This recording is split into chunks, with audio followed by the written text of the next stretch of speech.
নমস্কার বন্ধুরা, ডিয়ার আপডেটে আপনাদেরকে স্বাগত। বন্ধুরা, আমি আজকে আবার নতুন একটি ভিডিও নিয়ে চলে এসেছি। আর কি ভিডিও নিয়ে চলে এসেছি সেটা কিন্তু অবশ্যই বন্ধুরা আপনারা দেখলে বুঝতে পারবেন আমার থাম্বনেলটি।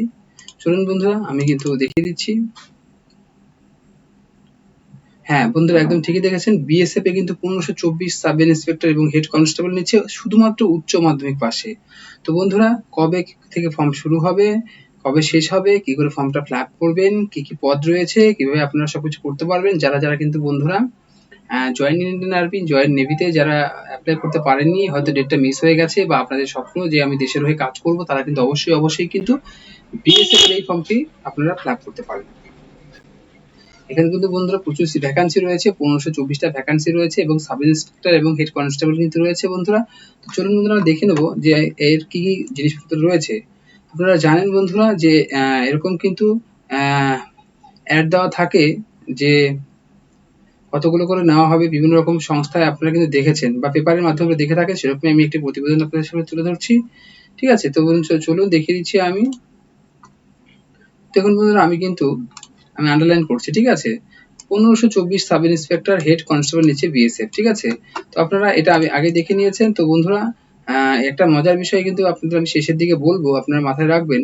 সেটা হচ্ছে, দেখুন আমি একটু জাস্ট খালি ডিটেলস গুলো আপনাদের বলে দিচ্ছি। এখানে কি বলেছে, border security force, central reserve police force, Indo তিব্বত সীমান্তে police force, central industrial security force, সশস্ত্র সীমাবল, অসম রাইফেলসে কাজের জন্য head constable, ministerial combatant, ministerial assistant sub inspector, stenographer, combatant stenographer, এগুলো মিলে হাবিলদার আছে, ঠিক আছে। পার্সোনাল অ্যাসিস্ট্যান্ট রয়েছে, ক্লার্ক রয়েছে, পদে 1524 ছেলে মেয়ে নিচ্ছে। কারা কোন পদে যোগ্য সেই বিষয়টা কিন্তু আপনাদের মাথায় রাখতে হবে, এবং কি কোয়ালিফিকেশন লাগবে সেগুলো কিন্তু ভালো করে আপনাদের বুঝে নিতে হবে। তো দেখুন এখানে কি বলেছে, যারা হেড কনস্টেবলের জন্য অ্যাপ্লাই করবেন বা মিনিস্ট্রিয়াল কম্ব্যাটেন্ট, মিনিস্ট্রিয়াল, তাদের কি করতে হবে, যে কোনো শাখায় উচ্চ মাধ্যমিক পাস ছেলেমেয়েরা ইংরেজি টাইপিং কম্পিউটারে মিনিটে অন্তত 35টি শব্দ তোলার গতি থাকলে কিংবা ঘন্টায় 10,500 কি ডিপ্রেশনে গতি থাকলে আবেদন করতে পারবেন। মূল মাইনে হচ্ছে 25,500 টাকা থেকে 81,100 টাকা পর্যন্ত। চলুন বন্ধুরা, বিস্তারিত ভালো করে আমি বুঝিয়ে দিচ্ছি আপনাদের। সেটা হচ্ছে বন্ধুরা, আপনারা যারা উচ্চ মাধ্যমিক পাশে হেড কনস্টেবলের ফর্ম ফিল আপ করতে চান, তারা কিন্তু উচ্চ মাধ্যমিক পাস অবশ্যই হতে হবে এবং তাদেরকে কিন্তু কম্পিউটার টাইপিং জানতে হবে। তারা যদি 1 মিনিটে 35টি শব্দ তুলে থাকে, তাহলে কিন্তু তারা কিন্তু অ্যাপ্লিকেবল, ঠিক আছে। এবং যদি আপনি মনে করেন যে আমি ঘন্টার হিসেবে দেখবো, তাহলে কিন্তু 10,500 ডিপ্রেশনে গতি থাকতে হবে, তাহলে কিন্তু আপনারা বন্ধুরা এই পদের জন্য কিন্তু অ্যাপ্লাই করতে পারেন। তো বন্ধুরা চলুন, তারপরে আমি কিন্তু আপনাদেরকে 2 নাম্বার যিনি পেজে দেখাচ্ছি যে কি কি রয়েছে আর কি কি পদ রয়েছে, ঠিক আছে। চলুন দেখুন, এখানে আমি একটু জুম করে দেখিয়ে দিচ্ছি আপনাদের সামনে। দেখুন তারপরে রয়েছে কি, অ্যাসিস্ট্যান্ট সাব ইন্সপেক্টর। আমি কিন্তু প্রথমে হেডিং করে দিয়েছি যে অ্যাসিস্ট্যান্ট সাব ইন্সপেক্টরে কিন্তু সিট রয়েছে। দেখুন এখানে কি বলেছে, যে কোনো শাখায় উচ্চ মাধ্যমিক পাস ছেলেমেয়েরা মিনিটে শর্ট হ্যান্ডে মিনিটে 80টি শব্দ তোলার গতি থাকলে আবেদন করতে পারেন। কম্পিউটারে 50 মিনিটের ডিটেকশন টেস্ট হবে। আচ্ছা, এবার ভালো করে এইটুকু আপনাদের বুঝিয়ে দিচ্ছি, আপনারা ভালো করে বুঝে নেবেন এইটুকু বিষয়, ঠিক আছে। আমি দেখিয়ে দিচ্ছি ওইটুকু আপনাদের বোঝাবো, এইটুকু আপনাদের বোঝাবো, আপনারা এইটুকু ভালো করে বুঝে নিন। দেখুন বলেছে অ্যাসিস্ট্যান্ট সাব ইন্সপেক্টর নেবে, সেটা কিন্তু উচ্চ মাধ্যমিক পাশে, ঠিক আছে।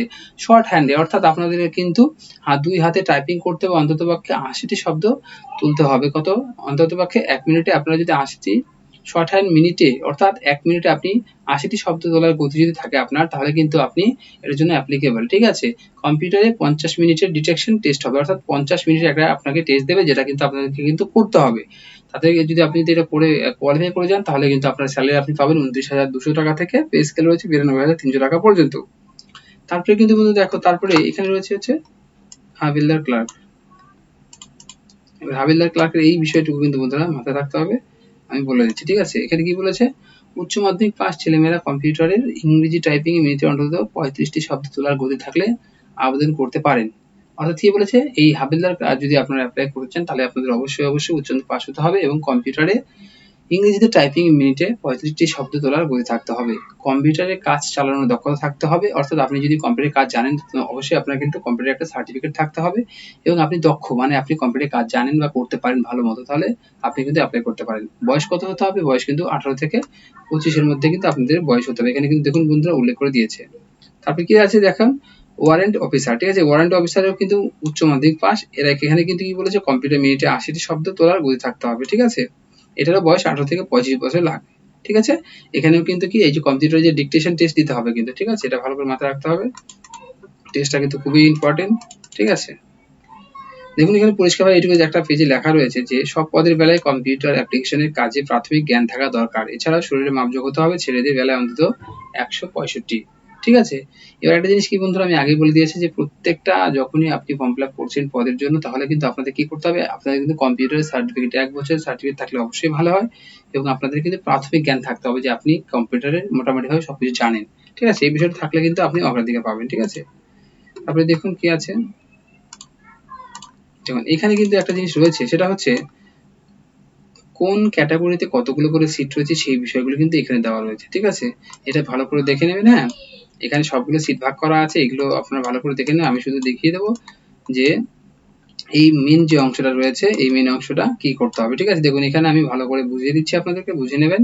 প্রাথমিকভাবে দরখাস্ত বাছাই করে লিখিত পরীক্ষার জন্য ডাকা হবে। অর্থাৎ আপনি যদি সম্পূর্ণভাবে ভালোভাবে সঠিকভাবে ফর্মটা ফিল আপ করতে পারেন, তাহলে কিন্তু আপনাকে কি করবে, আপনাকে লিখিত বা রাইটিং পরীক্ষার জন্য ডাকবে।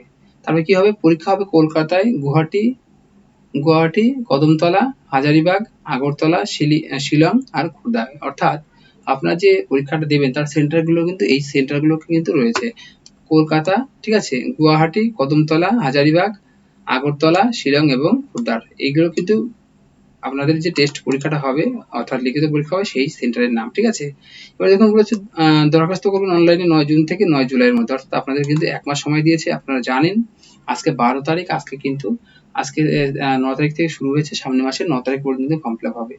এই ওয়েবসাইটটা কোথায় দেখুন, আমি ভালো করে ওয়েবসাইটে রেড মার্ক করে দিচ্ছি। দেখুন এই ওয়েবসাইটে গিয়ে কিন্তু আপনারা ফর্ম ফিল আপ করতে পারবেন। তার জন্য কি করতে হবে, একটি বৈধ ইমেল আইডি এবং মোবাইল নাম্বার থাকতে হবে। এছাড়া পাসপোর্ট মাপের ফটো, সিগনেচার ও অন্যান্য প্রমাণপত্র স্ক্যান করে নেবেন।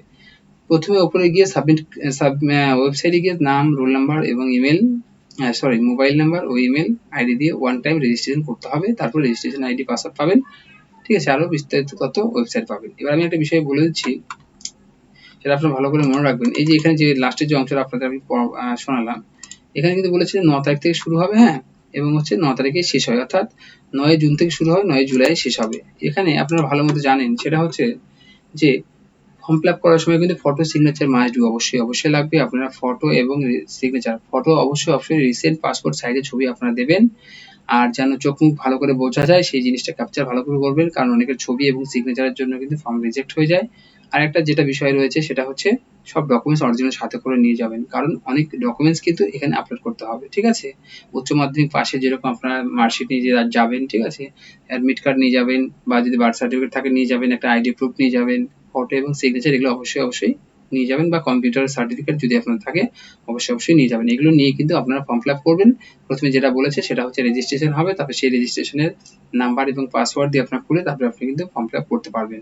অবশ্যই যদি আমার এই ভিডিওটা ভালো লাগে তাহলে লাইক, শেয়ার, সাবস্ক্রাইব অবশ্যই করবেন। আর যদি এর পার্ট 2 দেখতে চান যে কি করে ফর্ম ফিল আপ করতে হবে, তাহলে কিন্তু অবশ্যই বেশি করে কমেন্ট করবেন। তাহলে কিন্তু আমি পার্ট 2 বানাবো এবং সেখানে কি করে দেখাবো কি করে ফর্ম ফিল আপ করতে হবে।